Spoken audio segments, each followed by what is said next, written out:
Hello everyone, energy find में आपका स्वागत है। आज हम बात करने वाले हैं लियो के बारे में। और यह प्रेडिक्शन जो है वैदिक एस्ट्रोलॉजी के अनुसार लगन या असेंडेंट साइन के अनुसार ज़्यादा मानी जाती है और यह ज़्यादा प्रभावित होती है।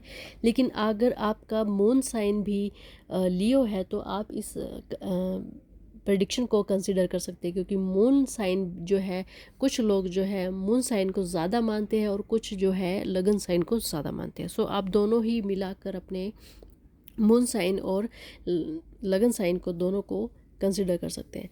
सो चलिए शुरू करते हैं। और यह प्रेडिक्शन जो है सन के लिए ही है। जो सन जो है टॉरस में ट्रांजिट हो रहा है, और इस सन के ट्रांजिट होने से लियो की लाइफ में क्या क्या चेंजेस आने वाले हैं। सो आगे चलिए शुरू करते हैं।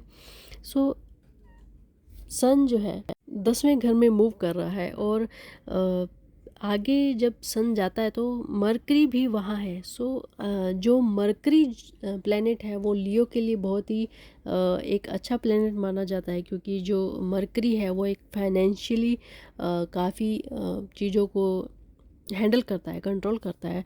और मरकरी जो है 11th और सेकंड घर को कंट्रोल करता है, जो कि ऑलरेडी फाइनेंस के घर हैं। सो फाइनेंशियली जो है मरकरी जो लियो को बहुत ही स्ट्रॉन्ग बनाता है।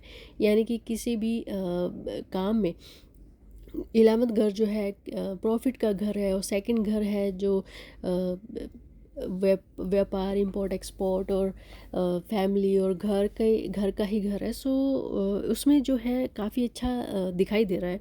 सो लियो के लिए भी यह जो सन का ट्रांजिट होना है टॉरस में, ये एक अच्छा साइन माना जा रहा है कि फाइनेंशियली जो है लियो वाले बहुत ही स्ट्रॉन्ग होने वाले हैं। उनको अचानक से ही कहीं से पैसा आने वाला है, या जो उनका रुका हुआ पैसा था, या जो उनके जॉब में सैलरी में इंक्रीमेंट नहीं हो रहा था, प्रमोशन नहीं हो रहा था, वो दोनों ही चीज़ें उनको अपनी लाइफ में दिखाई देंगी। सो जॉब करने वालों के लिए उनकी जो सैलरी है वो उसमें इंक्रीमेंट होगा, और जो है कईयों का जो पैसा था जो कहीं नहीं मिल रहा था कई दिनों से, काफ़ी टाइम से, वो एक साथ मिलने वाला है। और कईयों की जो कोर्ट कचहरी वाले जो काम थे वो भी सॉल्व होते हुए दिखाई देंगे। और जब मरकरी एंड जो सन है वो अगर 10th हाउस में साथ में आते हैं तो स्टेबिलिटी जो है वो बढ़ जाती है, चाहे वो करियर में है, चाहे वो लाइफ में है, चाहे वो किसी भी जॉब में है, नेम में है, फेम में है, वेल्थ में है, हेल्थ में है। वो सब जगह जो है एक स्टेबिलिटी जो होती है, जो हर इंसान को चाहिए होती है अपनी लाइफ में, कि मेरे पास अगर जॉब है तो ये हमेशा मेरी ग्रोथ करती रहे, लेकिन मेरे पास स्टेबल रहे। सो उस चीज़ जो है, वो चीज़ जो है हमेशा सन और मरकरी जो है हमेशा उसको ग्रैब करके रखते हैं, पकड़ के रखते हैं, और उस चीज़ को हमेशा बनाए रखते हैं। और जब 3 जून को जब जो है सन जो है वो दूसरे घर में जाएगा, तो इसका जो स्ट्रेंथ जो है वो ज़्यादा बढ़ जाएगी, और आपको एफर्ट्स दिखाई देंगे, यानी कि रिजल्ट दिखाई देगा। जो आपने अभी जो काम कर रहे हैं, या कोई एफर्ट कर रहे हैं, किसी जैसे जॉब करने वाले जो जॉब में इंटरव्यू दे रहे हैं, जॉब चेंज कर रहे हैं, जो एग्ज़ाम दे रहे हैं, बिज़नेस नया खोल रहे हैं, तो वो जो भी नया काम का है, या जो भी आप परिश्रम कर रहे हैं, किसी भी चीज़ में एफर्ट कर रहे हैं, लव में एफर्ट कर रहे हैं, फैमिली की ग्रोथ में एफर्ट कर रहे हैं, फैमिली को सपोर्ट कर रहे हैं, वो सब जो है मतलब सबका जो रिज़ल्ट है वो सब में जो आपको 3 जून के बाद ज़्यादा दिखाई देगा, क्योंकि 3 जून में सन जो है ट्रांजिट हो जाएगा। तो ये चीज़ें जो है थोड़ा थोड़ा इफ़ेक्ट 3 जून के पहले भी दिखाई देगा, क्योंकि उसका असर जो है थोड़ा थोड़ा पहले ही, क्योंकि वो पास में जाता है, वो रेट्रो मतलब मूव होता है, तो उस चीज़ का असर जो पहले ही दिखाई देता है। जैसे कि अगर 15 जून को अगर सन जा रहा है, मतलब टॉरस में जा रहा है, तो इसका असर जो है वो पहले से ही 12 या 13 तारीख को ही शुरू हो जाता है, तो ये देखा जाता है। सो अगर आपका सन जो वीक है, तो आपको जो आपकी जो डिज़ायर्स है, जो आपकी जो पाथ ऑफ लाइफ है, वो थोड़ा ब्लॉक होता हुआ दिखाई देगा। अगर आपका सन जो है अच्छी पोजीशन पे है, और मरकरी भी अच्छी पोजीशन पे है, तो ये सब चीज़ें एक ग्रोथ की ओर लेके जाएगी। आपको ये अपनी कुंडली के अनुसार देखना होगा कि आपकी कुंडली में कौन सा ग्रह किस डिग्री पर है, वो कंबस्टेड है या रेट्रोग्रेड है। रेट्रोग्रेड बैड नहीं होता, क्योंकि वो भी किसी भी चीज़ में कैसे भी किसी के साथ भी मतलब उलट जाता है। सो रिवर्स हो जाता है, यानी कि मतलब कभी कभार हो सकता है कि वो अच्छी चीज़ के लिए रिवर्स हो रहा है, या कभी कभार के लिए हो सकता है कि वो न्यूट्रल रिवर्स हो रहा है। सो मेन जो है कंबस्टेड है आपका अगर सन, तो ये चीज़ आपको देखनी होगी कौन सा ग्रह किस किस घर में है और कैसे वो कंबस्टेड है। सो ये चीज़ आपको ज़रूर देखनी होगी। सन जो है आपको लाइमलाइट में भी लेके आएगा, आपको फेम दिलाएगा। सो ये चीज़ पर भी आपको उस जो आपको लाइमलाइट मिलेगी, जो फेम मिलेगा, उसको आपको पकड़ के रखना है, ग्रैब करके रखना है। यानी कि जब आपका जो वीनस है, यानी कि अभी 23 मई को वीनस जो है राहु में राहु के साथ एरिस में होगा। सो आपको जो फेम मिला है, लाइमलाइट मिली है, जो नाम मिला है, उस चीज़ को आपको, उस रेपुटेशन को आप हमेशा उसको पकड़ के रखना पड़ेगा। क्योंकि जो वीनस और राहु जो है, उन दोनों की जो एनर्जी है, जब वो मिक्स होते हैं तो ये आपको माया की ओर धकेलता है, इल्यूज़न क्रिएट करता है और वाहवाही दिखाता है कि बहुत ज़्यादा वाहवाही है। और उस चक्कर में जो है मोस्टली जो पीपल है लाइमलाइट में, चमक धमक में, या ज़्यादा पाने की लालसा में वो कुछ गलत एक्शन ले लेते हैं, कुछ गलत डिसीज़न ले लेते हैं। सो इस चीज़ से भी आपको थोड़ा सा बचना होगा। ये चीज़ें जो हम बता रहे हैं, ये कुछ कभी कह रहे हो आपको लगता होगा कि हम कभी नेगेटिव हो जाते हैं, कभी पॉजिटिव होते हैं। तो ये चीज़ें ऐसा होता है कि अगर आपका सब डिपेंड करता है आपका होरोस्कोप में जो सन है, या कोई भी वीनस है या राहु है, वो किस डिग्री पर किस जगह बैठा है। इस पर भी हम आगे वीडियो बनाएंगे। सो मेरे वीडियोस को, मेरे सब चैनल को सब्सक्राइब ज़रूर करिएगा, क्योंकि ये बहुत ज़रूरी है। धीरे धीरे ये इन चीज़ों पर भी मैंने वीडियोस बनाना शुरू करना है। सो आप इन चीज़ों पर भी आप थोड़ा मतलब आपको कीप इन टच रहिए कि ये चीज़ें आपको प्रोवाइड की जा सके।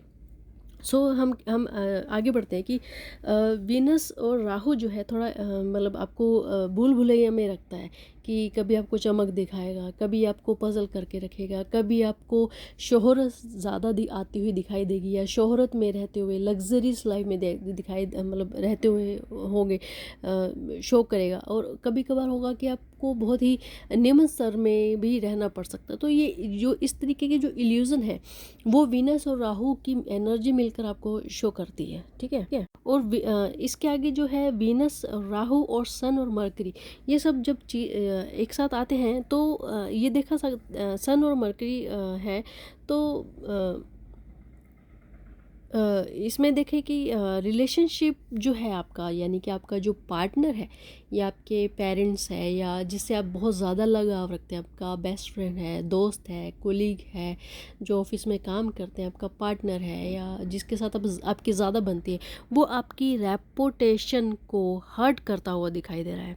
यानी कि वो आपको ट्राई करेगा कि हर्ट कर सके, किसी ना किसी तरह से, किसी ना किसी बहाने से हर्ट करने की कोशिश करेगा। सो आपको थोड़ा सा गैप बना के रखना है हर रिलेशनशिप में। किसी चीज़ में ओवरलोड होना, किसी चीज़ को ओवरबोर्ड होना, कुछ हद से पार होना भी, कहते हैं ना कि एक लेवल ही हर रिलेशनशिप में एक लेवल, हर वर्क में एक लेवल, हर प्रोस्पेक्टिव में एक लेवल बहुत ज़्यादा ज़रूरी होता है। सो आपको मेंटेन करना होगा रिलेशनशिप। और इसमें आगे जो है रिलेशनशिप आपको मेंटेन करना होगा फादर के साथ, ठीक है। सो फादर के साथ आप बैठिए, बात करिए, उनसे सलाह लीजिए, उनसे एडवाइस, अपनी जो मन की बात है उनसे शेयर करिए, और उनकी बात को सुनिए। ये ज़रूरी है आपके और आपके फादर के बीच के रिलेशनशिप में। सो 10th हाउस में सन है तो आपका जो वही रिपीट होगा कि आपका करियर जो है और जो वर्क एनवायरनमेंट है, आप कैसे कमाएंगे, कैसे उसको आगे बढ़ाएंगे। और ये जो चीज़ें हैं वो बहुत ही जो सन है वो आपको अर्जित करने में बहुत ही इजीली, आसानी से, जैसे कहते हैं ना कि एक अगर आपने एक कदम चलाया तो सन जो है आपको 10 कदम के बराबर का फल दे देगा।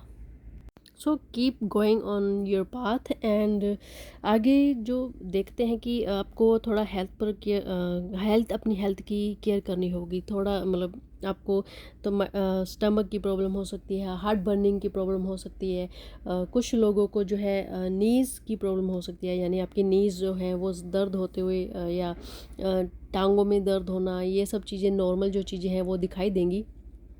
सो आपको हमेशा जो है अपने बॉडी, अपने ब्लड ग्रुप के हिसाब से आपको चीज़ें खानी होगी। अगर अगर आपका हार्ट बर्न हो रहा है तो आपको ठंडी चीज़ें ज़्यादा कंज्यूम करनी होगी, और डॉक्टर से सलाह लीजिए और उस पर काम कीजिए, क्योंकि हार्ट बर्न जो होता है वो बहुत ही पेनफुल होता है। सो ओबियस है। और आगे आपको एक्सरसाइज करनी चाहिए बॉडी से। माइंड एक्सरसाइज भी बहुत ही इंपॉर्टेंट है, और फिज़िकल और मेंटली दोनों एक्सरसाइज करेंगे तो आपको दोनों ही तरीके से आप स्वस्थ रहेंगे। ठीक है।